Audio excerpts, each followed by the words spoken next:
নিয়েছে সরকার, সেইটার আমরা বিরোধী। তার কারণ ঘাটাল মাস্টার প্ল্যান হোক, এটা আমরাও চাই, যেহেতু জনগণ সকলেই চাইছে, আমরাও চাইছি। কিন্তু ঘাটাল মাস্টার প্ল্যানে আমাদের এই নূতনভাবে চন্দ্রেশ্বর নদী খননটা নেই। এইটা হলে আমাদের দাসপুরবাসী ডুবে যাবে। আমরা চেতাপাড়ে বাস করি, এক কথায় নিহাজা এলাকা, আমাদের সেই ধরনের পরিকাঠামো নেই। সেই হিসাবে আমরা যদি হাজাপাড়ে পরিণত হই তাহলে আমাদের যাবতীয় ক্ষতি হবে। চাষবাস, রাস্তাঘাট, ঘরবাড়ি সব নিচু লেভেলে আমাদের ঘরবাড়ি চেতাপাড় হওয়ার জন্য। হাজাপাড়ে বাস্তু অনেক উঁচু, তারা সে প্রতি বছর বন্যার জল খায়, তাদের সেটা জন্ম থেকে এবং প্রাকৃতিক নিয়মে হাজাপাড়। আজকে হাজাপাড়কে চেতা করার সরকার যাবতীয় উদ্যোগ নিক, তারা সুখী হোক আমরাও চাই, বা তারা জল যন্ত্রণা থেকে মুক্ত পাক আমরা চাই। কিন্তু তাদের জল যন্ত্রণা মুক্ত করতে গিয়ে আমাদের দাসপুরবাসী জলে ডুববে এবং আমরা ভবিষ্যৎ প্রজন্মের কাছে ঋণী থাকব। কীরকম না, আমরা আমাদের অবহেলার কারণে দাসপুরবাসী হাজাপার হয়ে যাচ্ছে এবং সেই যে ভবিষ্যতের যে করুণ অবস্থা, সেইটার জন্যেই আমরা প্রতিবাদ করছি যে ঘাটাল মাস্টার প্ল্যানে উল্লিখিত যা জিনিস আছে 2011 ডিপিআর জুলাই মাসে, সেখানে প্রজেক্ট রিপোর্টে যা আছে সেই মতো সরকার করুক, তাতে আমাদের আপত্তি নেই। এবং আমরা এটাও বলছি যে যাই কিছু করুক না কেন, রূপনারায়ণ নদী মজে গেছে, যে রূপনারায়ণ আমাদের জল টানে সেই রূপনারায়ণকে ড্রেনেজ করতে হবে এবং ঘাটাল এলাকার যত নদী নালা আছে সবকে নিয়মিত ড্রেনেজ করতে হবে, যেটা মাস্টার প্ল্যানে উল্লেখ আছে। সেই মতো সরকার কাজ করুক, তাহলেই দেখা যাবে বন্যা নিয়ন্ত্রণ হয়ে যাবে। সাব কমিটি কি আপনাদের সাথে কোনো আলোচনা হয়েছে? সরকার পক্ষ থেকে কোনোভাবেই আমাদের কাছে আসে না কেউ, বরং আমরাই আমাদের আপত্তির বিষয়টা ডিএম সাহেবের কাছে গত 23/12/2024 তারিখে জমা দিয়েছি লিখিতভাবে, এবং এডিএম ল্যান্ড থেকে আরম্ভ করে 9 জায়গায় আমরা জমা করেছি এবং রিসিভ নিয়েছি। তারপর থেকে আজও পর্যন্ত কোনো আধিকারিক আমাদের ডাকেননি বা আমাদের সঙ্গে কথাও বলেন না, এবং কোনো জমির মালিকের সঙ্গেও কোনো রকম আলোচনা নেই। তারা স্যাটেলাইটের মাধ্যমে নকশা তৈরি করে ফেলেছেন ছোট নদী। সেই ক্ষেত্রে আমাদের আপত্তি, যারা জমির মালিক তাদের কাছে পর্যন্ত আসে না। কখনো বলছে আমরা জমি অধিগ্রহণ করব, কখনো বলছে আমরা জমি কিনে নেব ন্যায্য মূল্য দিয়ে, আবার এখন বলছে আমরা 1.5 গুণ থেকে 2.5 গুণ বেশি টাকা দেব। মানে শুধু টাকার লোভ দেখাচ্ছে। দাসপুরের মানুষকে বোকা ভেবেছে সরকার প্রশাসন, সেই হিসাবে শুধু টোপ দিচ্ছে।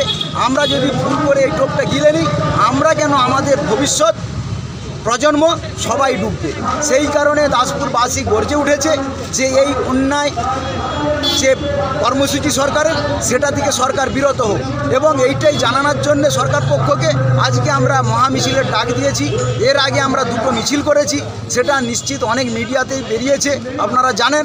সেই হিসাবে আবার আমরা সরকার পক্ষর কাছে একটা প্রতিবাদ হিসাবে এটা জানাতে চাই যে আমরা দাসপুরবাসী কোনোভাবেই এই ঘাটাল মাস্টার প্ল্যানে যুক্ত না থাকা চন্দ্রেশ্বর নদীকে, এই খালটাকে নদী করতে আমরা দিচ্ছি না।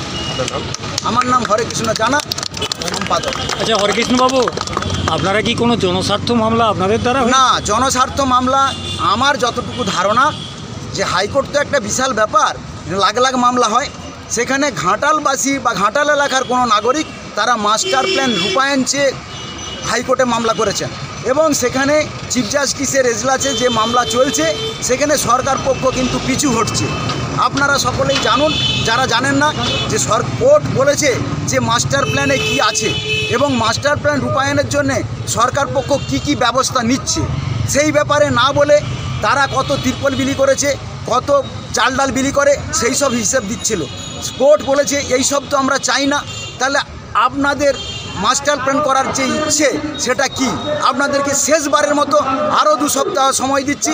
এই শেষ 2 সপ্তাহে যে ডেট পড়বে সেই ডেটে আপনাদের রিপোর্ট জমা করতে হবে। আমার ধারণা ব্যক্তিগতভাবে যে সরকার কেন মাস্টার প্ল্যানের কপিটা কোর্টে দিচ্ছে না, আমার ধারণা এইটাই। মাস্টারমশাই না, আমার ধারণা ব্যক্তিগত, যে এটা আমার ধারণা যে মাস্টার প্ল্যানে যেহেতু চন্দ্রেশ্বর নূতন খননটি নাই, যার জন্য সরকার পক্ষ গোপনে বালিবধ করতে চাইছে। পুরো ব্যাপারটা এলাকাবাসীকে বা কি বলবো কোর্টকেও গোপনে রেখে মোটামুটি কাজটা করতে চাইছে। এদিকে কাজ করার জন্য তৎপর হচ্ছে এবং টাইম বেঁধে দিচ্ছে। জানুয়ারি মাস পড়লেই কাজ শুরু হবে, ফেব্রুয়ারি মাস পড়লেই কাজ শুরু হবে। কিন্তু আমরা সেই যে 23/12-তে অবজেকশানটা দিয়েছি ডিএম থেকে আমাদের জেলার সর্বময় কর্তা ডিএম থেকে এসডিও থেকে বিডিও থেকে সবাইকে, তার কোনো প্রত্যুত্তর পাইনি আজও পর্যন্ত। এমনকি আমরা যেচে বিডিও সাহেবের কাছে আমাদের বক্তব্যটা বলতে যাব, সেই জন্য আমরা বিডিও সাহেবের কাছে ডেপুটেশন দেওয়ার জন্য গত 15ই জানুয়ারি আমরা লিখিত আবেদন করেছি। বিডিও সাহেব আজও পর্যন্ত আমাদের ডেট দেননি ডেপুটেশনের। এই রকম একটা অবস্থার মধ্যে আমাদের রেখেছেন এবং আমরা ভাবছি সরকার পক্ষ যদি জোর করে তাহলে আমাদের করণীয় কী। যার জন্যে যারা আমরা এটা জেনে গেছি আমরা সেটা সোচ্চার হচ্ছি এবং জনসাধারণকেও বিষয়টা বলছি যে আপনারাও জেগে উঠুন, নাহলে কিন্তু আমাদের ভবিষ্যৎ খুবই খারাপ। আপনারা কি কোনো গণস্বাক্ষর কপি জোগাড় করে? আমরা প্রায় 1000 লোকের মাস পিটিশন জমা করেছি 9 জায়গায়। নাম যদি বলতে হয়, না, ঠিক আছে, ঠিক আছে, ঠিক আছে। এডিএম এলআরও এবং SDO irrigation, SDO BLRO, SDO LLRO, BDO, আমাদের পঞ্চায়েত সমিতির সভাপতি, ওসি এবং কি বলবো আমাদের জমির যে বিএলআরও, সেই হিসাবে আমরা 7-8 জায়গায় লিখিতভাবে জমা করেছি। তো রিসিভ কপিও রয়েছে। আজ পর্যন্ত প্রশাসন এখনো আপনাদের সাথে কোনো আজ আলোচনায় পর্যন্ত বসেনি? ডাকেও নিয়ে আলোচনাও করে না, মাঠেও নামে না। এখন উপগ্রহ চিত্র থেকে জমি পেয়ে যাচ্ছে আকাশপথে, আর মৌজা ম্যাপ পেয়ে যাচ্ছে বিএলআর অফিসে, সেখানে সেই সিজার করার মতো স্কেল চালিয়ে দিয়ে লোকের জমির উপর দিয়ে নকশা তৈরি করে ফেলছে, করে হুমকি দিচ্ছে। সেই হিসাবে আমরা এই হুমকির কাছে কোনোভাবেই প্রদানত করব না এবং আমরা এইটা কোনো দিনই মানব না।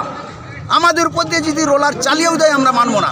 ইতিমধ্যে যে সিএন এসেছিল, সিএন চ্যানেল চন্দ্রেশ্বরের মুখে আমরা লাইভ ভিডিও দিয়েছিলাম। সেই লাইভ ভিডিওতে আমাদের 2জন বক্তা বলেছে আমরা জীবন দেব, তবুও দাসপুরকে আমরা হাজাপার করতে দেব না। আপনি কি জানেন এবং কি বলতে চান এই এলাকার গৃহবধূ হিসেবে? মাস্টার প্ল্যান আপনার নামটা বলুন নাকি? আমার নাম আরতি বেরা। বলুন আরতি দেবী, আপনার বাড়িটা কোনখানে? জমি আপনার কি জমি পড়ছে? আমার জমি, বহু জমি পড়ছে, আমরা চাষি, ঠিক চাষ আছে, করে খাই। ঠিক আছে, আপনি কি বলতে চাইছেন, মানে আপনাদের আমি বক্তব্য বলতে কি? চাইছি এখান দিয়ে আমরা নদী খনন করতে দেব না। কারণটা কি? মৃত্যুবরণ করবো, তবু আমরা কারণটা কি? নদী কাটলে কি হবে? নদী হলে আমরা খাবো কি? নদী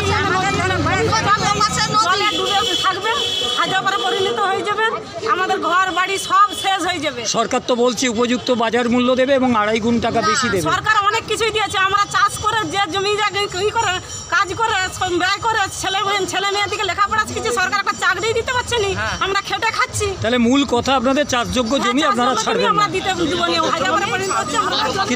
কিন্তু দেশের স্বার্থে এই ধরনের তো কাজ আগেও অনেক হয়েছে। ঘাটাল মাস্টার প্ল্যান, সেখানে অনেক পদ্ধতি আছে। সেখানে আমরা যে নদী সেখানে খনন করে সেখানে এখানে নতুন করে আমরা খাল কাটতে বেশ, আমরা এই গৃহবধূ জেনে নিলাম যে মোটামুটি ওনাদের ইচ্ছে যে আমরা চাষযোগ্য জমি কোনো মতেই ছাড়বো না। আপনার নাম? দেখো, আপনার নাম? আমার নাম অনিমা ভূঁইয়া। বলুন। ওই পাশে নদী, এই পাশে নদী, মাঝখানে আমরা বর্ষার জলে ডুবে যাচ্ছে। আর আমরা কি করে খাবো? আমরা কি থাকবো? দুপাশে ডুবে থাকবো না কি বলো? ঠিক আছে, ডুবে থাকবো। আপনি কি চান? মাস্টার প্ল্যান হবে না? হবে না, হবে না, আমরা জমি দেব না। আপনার নাম? আমার নাম সরস্বতী আড়ি। কি চাইছেন? হবে না? হবে না? আমরা জমি, আমাদের বয়স হয়েছে, আমাদের ছেলেরা খাবে কি করে? এবার রাতি দিদি আছে, তারা কি নাম আপনার? কি নাম? সরস্বতী আড়ি। বাড়ি কোথায়? গ্রামের নাম কি? চাঁদপুর। চাঁদপুর। আমরা হচ্ছে যে আপনার তো অনেক বয়স হয়েছে, আপনার কি মনে হয় এই ধরনের নদী পরিকল্পনা হলে ভালো হবে না খারাপ হবে? কি নাম মাসিমার? কি নাম? দিকে লাগে না। ঠিক আছে, আমরা জেনে নিলাম আমাদের বিভিন্ন যারা মেয়েরা রয়েছেন তাদের কাছ থেকেও একটা বক্তব্য আমরা পেলাম। আজকের মহামিছিলে তলে তলে নতুন করে ঘাটাল মাস্টার প্ল্যানে না থাকা চন্দ্রেশ্বর নদীকরণ কাজ করতে ঘাটাল মাস্টার প্ল্যানে না থাকা চন্দ্রেশ্বর নদীকরণ কাজ করতে কৃষকদের না জানিয়ে জমি জরিপ হলো কেন? কৃষকদের না জানিয়ে জমি জরিপ করলে কেন? শেষ দপ্তর জবাব দাও। নতুন করে নদীকরণের পরিকল্পনা অবিলম্বে। যেটা মৌজা আছে, যারা সকলেই ক্ষতিগ্রস্ত হবেন এবং সকলেই ভুগবেন, সেই জন্য আমাদের পক্ষ থেকে আপনারা বিভিন্ন জায়গায় জনমত গড়ুন, দরকার হলে আমাদেরকে ডাকুন, আমরা আপনাদের